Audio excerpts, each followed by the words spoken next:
how can we participate in a democracy when it's not safe to go vote because there have been coffins placed outside of the polling place to intimidate folks? One reason that we have to get this message out and have this, because you have a lot of people that don't believe this is really happening.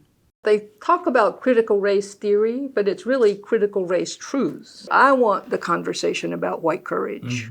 We have the power as individuals to transform our communities one person at a time. Coming up on the Laura Flanders Show, the place where the people who say it can't be done take a back seat to the people who are doing it. Welcome.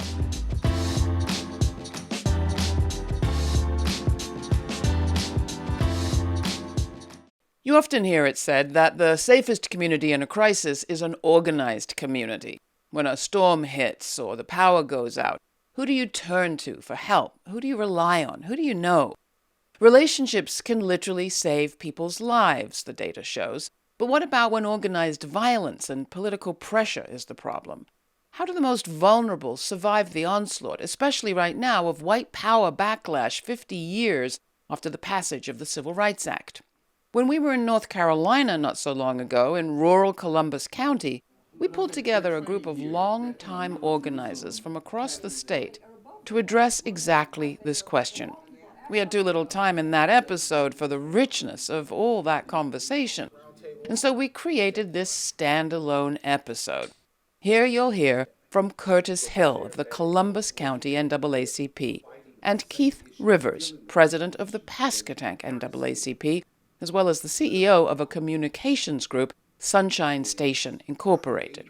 With them, Mab Segrest, researcher, activist, and author, most recently, of Administrations of Lunacy, and Serena Sebring of Blueprint North Carolina, a coalition of justice-minded nonprofits that spans all of the state. At the end of the conversation, I will remind you how you can get hold of all of our reporting from North Carolina. But now, sit back, check out, be a fly on the wall of this rich discussion. I wonder, could you hold a conversation like this where you live?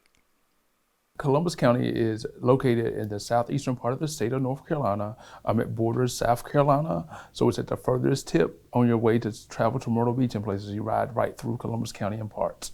And it's a rural area. It's about 58,000 people that are here in this county. 30% of it is probably African American. Columbus County was devastated by Hurricane Matthew and Florence, dually impacted, and we're still trying to help individuals survive and overcome the disaster in North Carolina, in this area, in the region. And we actually operate as a resiliency hub for the people of Columbus County through our nonprofit and our other partners. And you just went through COVID. COVID here was very interesting when COVID first hit. When we had vaccines and those kind of things, it was a struggle to get African Americans vaccinated for whatever reason. African Americans were very difficult with trying to get access to the vaccines. And then you have this Jody Greene sheriff. Yes, right. Yes, ma'am. So Jody Greene became sheriff 4 years ago, and during that process, some of his main supporters were Oath Keepers, which is a white supremacist organization that has been highlighted by the Southern Poverty Law Center.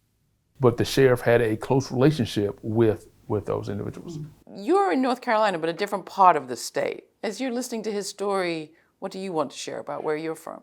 Pasquotank County is very similar to the location-wise as it is in here in Columbus County. Pasquotank County sits in the northeastern part of North Carolina. It's about 20 miles from the Virginia line.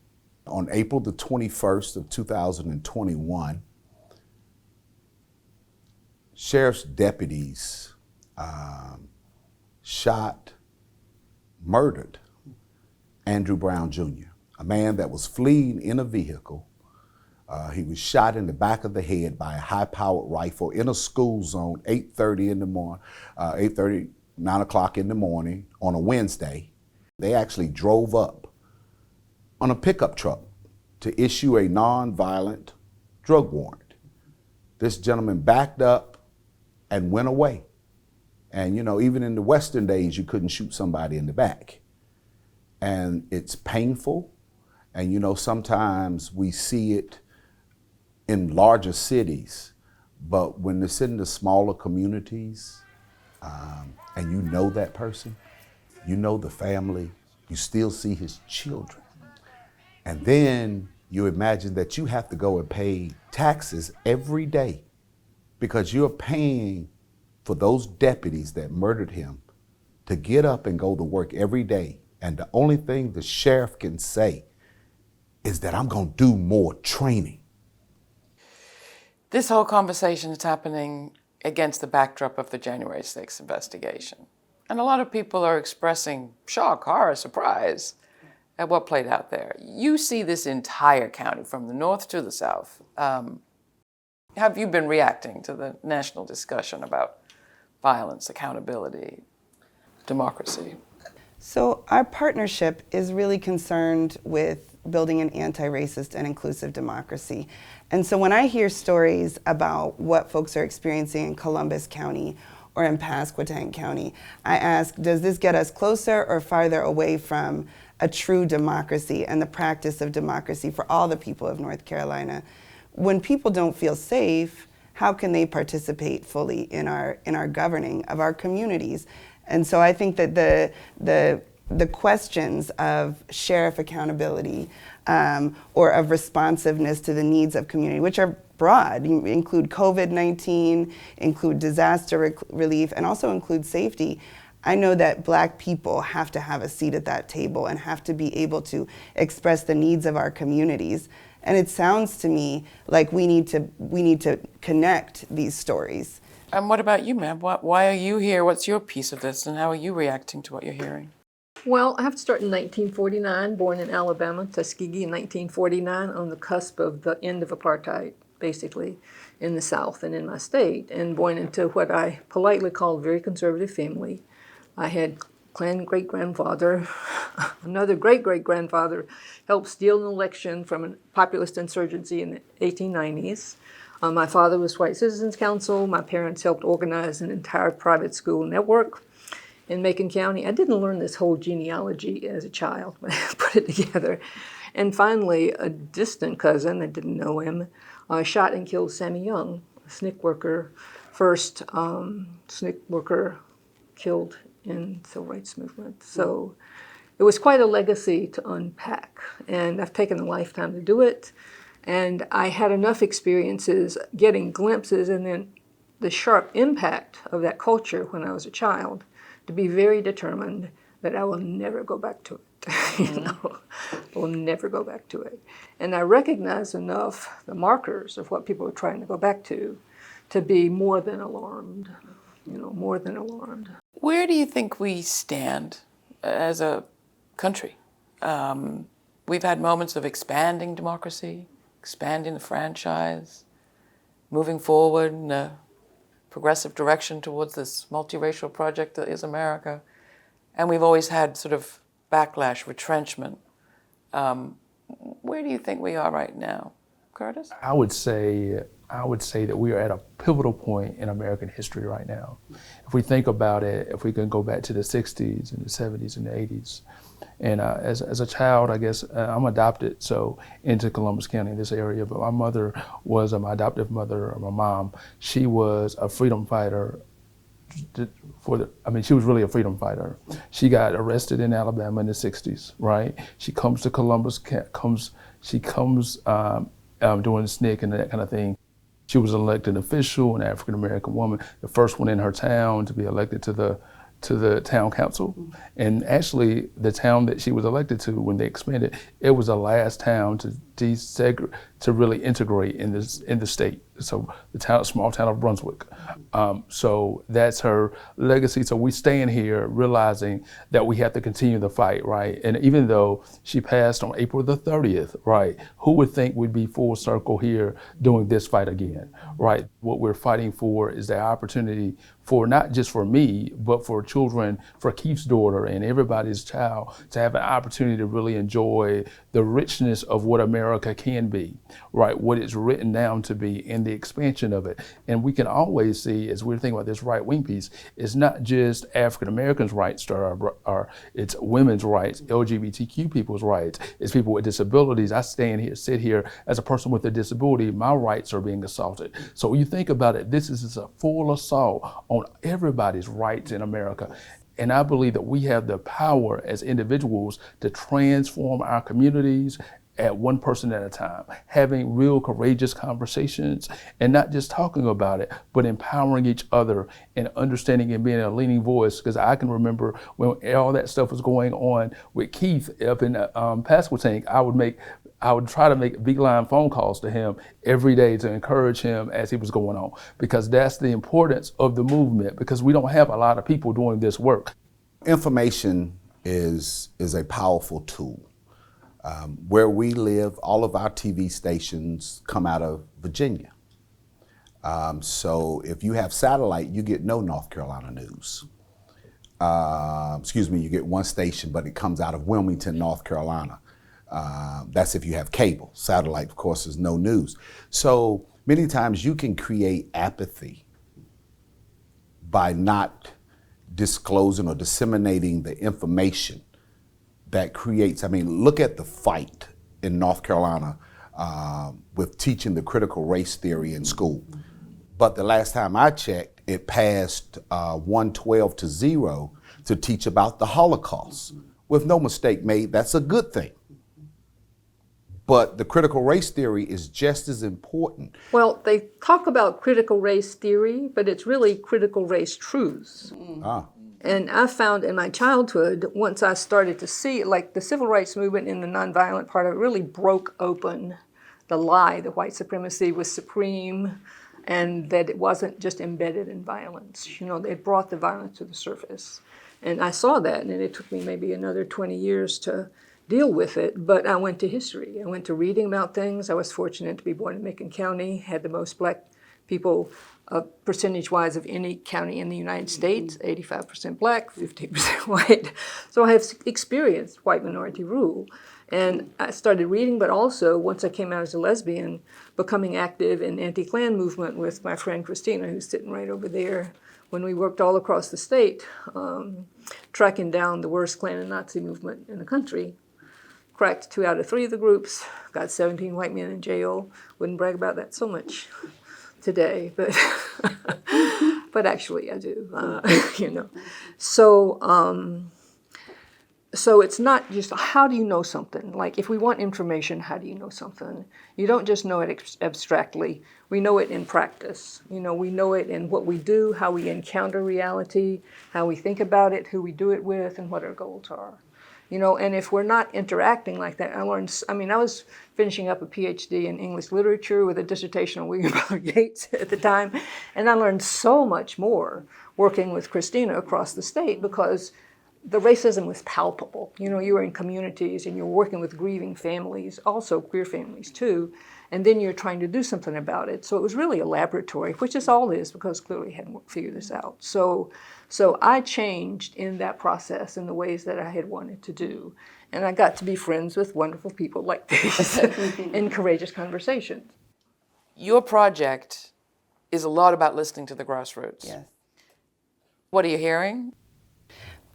So I think when we started having this conversation after the insurrection, after January 6th, about what of that has to do with North Carolina, has to do with our hometowns, and found out a lot, that many North Carolinians, at least 9 busloads, went up to DC to participate in the overthrowing of our system of democracy.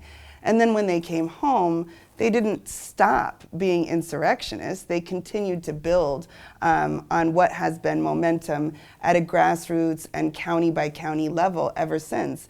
And as folks who are invested in this system of democracy, we have to pay attention to that. We have to wonder, if that's what it looks like in DC, what does it look like at our county board of elections?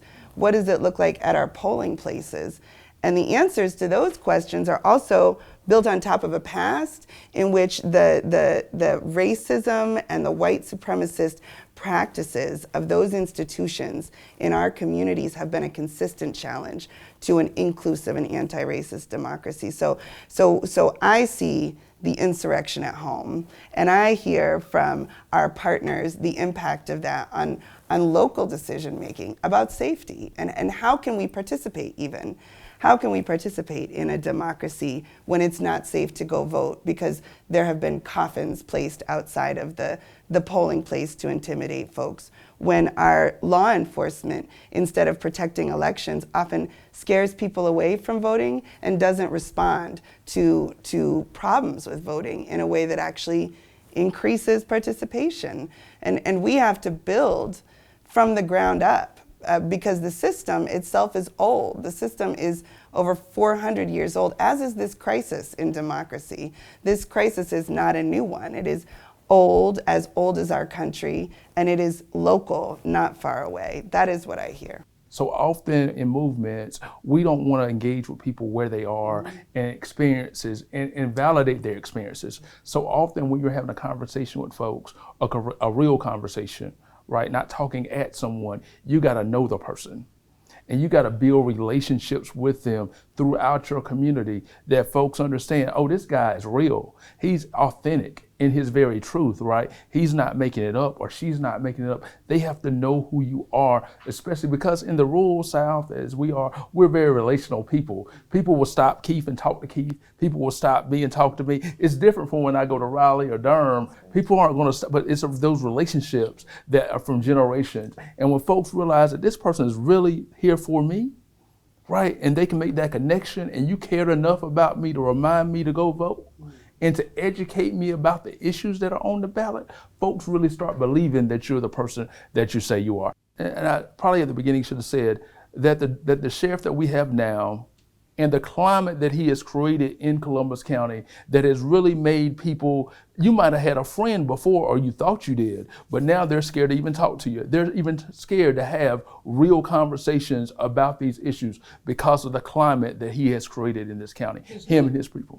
When I'll go there and fire my goddamn fucking black bastards.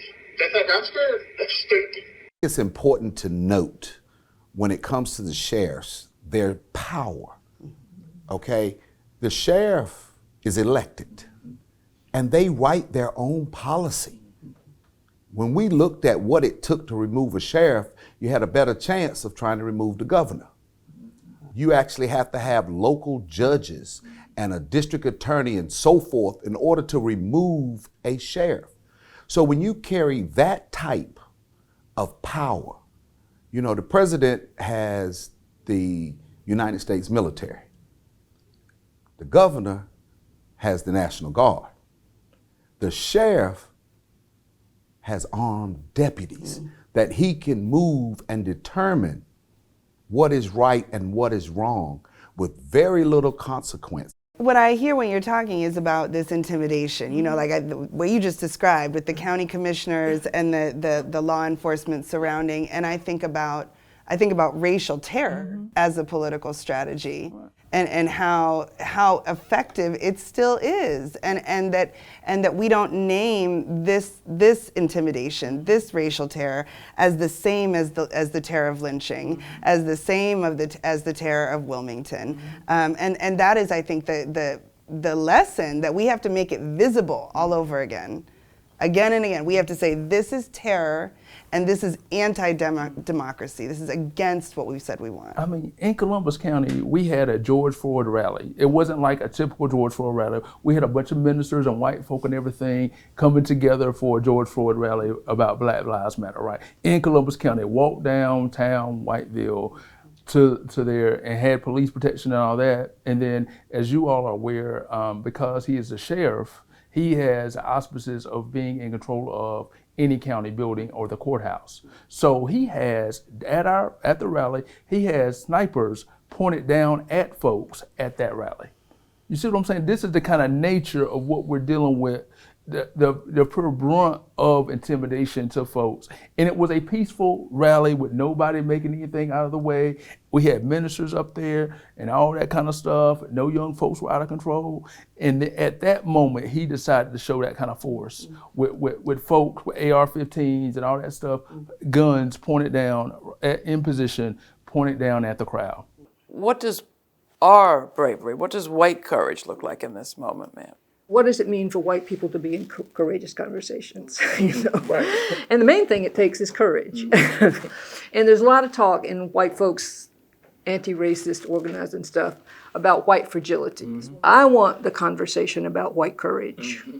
And what I learned is white courage is really black and brown courage that we get to learn when we're hanging out and doing stuff, that makes you step forward, so you have relationships, so then you can be empathetic, because the other person is not only a human being, but in many ways a lot smarter and braver than you are.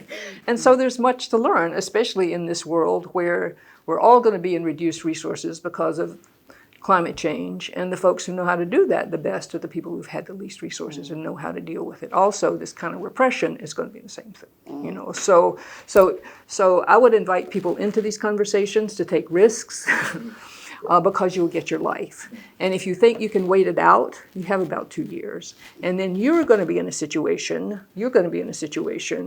where you're going to need to do it even more, and you're going to have less space to organize, so you better do it now.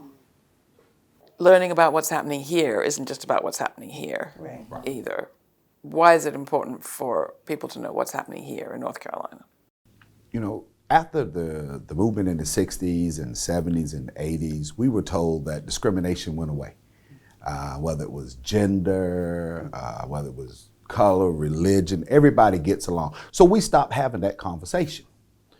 Well, those people that were still being discriminated against, whether it was women in the workplace or whether it was blacks, we knew that it had not gone away, but we were told you don't have that conversation anymore.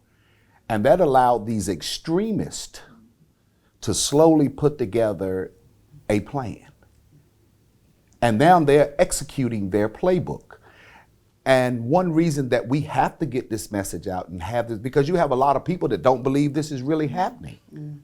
I know when Andrew Brown Jr. got killed, some friends of mine and colleagues that are white who said, Keith, I used to think you were just talking about, black all the time. It's a black thing. Y'all wouldn't understand. He said, but it's true. We see it.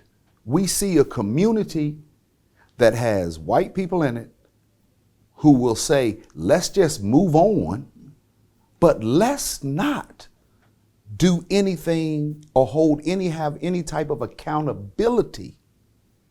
And I try to express that when you do that, you just send out a message that it's okay, because there's an Andrew Brown Jr. and a shooter in every one of these classrooms. So this conversation is important to let people know that we've not come that far, that we can no longer talk about it, we can conversate. The more we hear each other, the more empathy we can have, the more we can figure out solutions on how we're gonna go forward. And that percentage of people that are extremists who don't wanna do right, we can put them in a box and let people know that they are not the ones that are running this country. We're not going anywhere. Let's let Serena wrap up. Where do we go from here? In your dream world, where do the viewers and listeners and people hearing this for the first time go with what they've heard? I really hope that from this conversation, we understand that though we're dealing with a very old problem, not a new one, that we also take this opportunity to vision what is it that we want? What are the communities that we want? How do we want to make decisions together at every level? That's what democracy is at its core, is collective decision making. And so I hope that this conversation is not one that says, oh, we have a system that's broken, and so we all become apathetic, as you say, or we all go home and take care of our own, but instead say, we know that we need voices at the table that represent the fullness of our community, that we know that those voices must be heard, must be deciders. It can't be the power of the few to say what happens and who can vote and who can't vote. It has to be all of us, and this is a chance for that to be real. This is a chance for those words to mean the same thing in Columbus County and in Pasquotank County as they do in Durham County, or in North Carolina as in the rest of the nation. Like, we cannot leave the South behind. And though we don't have an opportunity to right all of the wrongs, we do have a potential to create the world that we want to live in once we tell the truth about the one that we are in right now. And that's what I I hope that we do. I hope we sit with these uncomfortable and courageous conversations. And I hope we listen with empathy to what's being said by communities that are too often silenced. And I think that's the way forward.